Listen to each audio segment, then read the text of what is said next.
উপবিষ্ট মাননীয় তরুণ সাহা মহাশয়, ডক্টর চন্দ্রানী সেনগুপ্ত, আমার খুব ভালোবাসার এবং আদরের মানুষ, আর তরুণদা এবং উপস্থিত সকলে, প্রথমেই সকলকে জানাই আমার অভিনন্দন ও শুভেচ্ছা। এত সুন্দর একটা অনুষ্ঠানের সাক্ষী হতে পারছেন সকলে, আমরাও পারছি।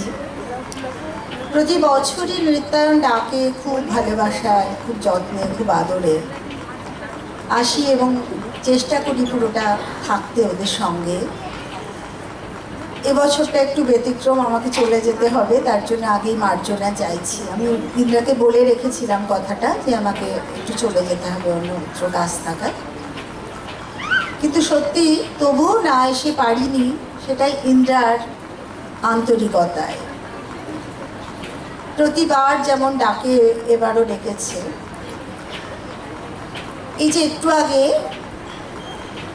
মাননীয় তরুণ সাহা বললেন যে তরুণদার কথার সূত্রে যে কথারও একটা ছন্দ আছে, আসলে সব কিছুই তো ছন্দে চলে, ছন্দের বাইরে কিন্তু কিচ্ছুটি নেই।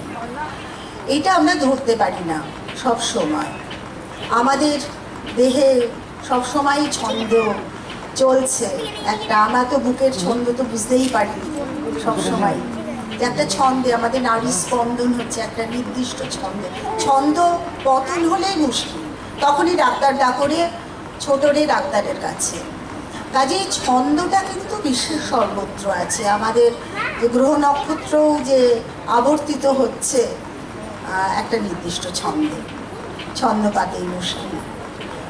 সেই ছন্দে আসতে গেলে কিন্তু আমরা সবসময় ধরতে পারি না, তাই আমরা গানের মধ্যে, সুরের মধ্যে, কবিতার মধ্যে, নাচের মধ্যে সেই ছন্দকে ধরার চেষ্টা করি।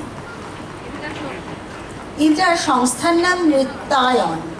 নৃত্যায়ন কথাটির অর্থ হলো যা নৃত্যে নেই তাকে নৃত্যে পরিণত করা, অর্থাৎ যা ছন্দ তালে সুরে নেই তাকে নিয়ে আসা।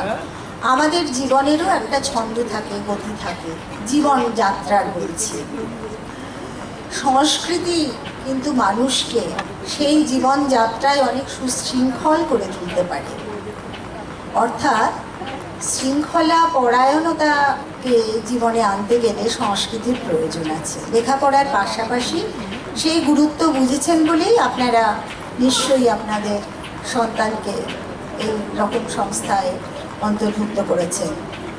কাজে আশা করি আপনাদের সহযোগিতায় নৃত্যায়ন আরও দীর্ঘকাল ছন্দে থাকবে, তালে থাকবে, সুরে থাকবে, লয়ে থাকবে এবং আপনাদের জীবনে ছন্দ তাল লয়ে সুসমৃদ্ধ হয়ে উঠবে।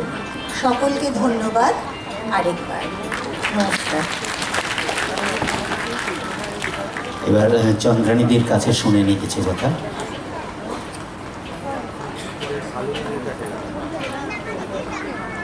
নমস্কার।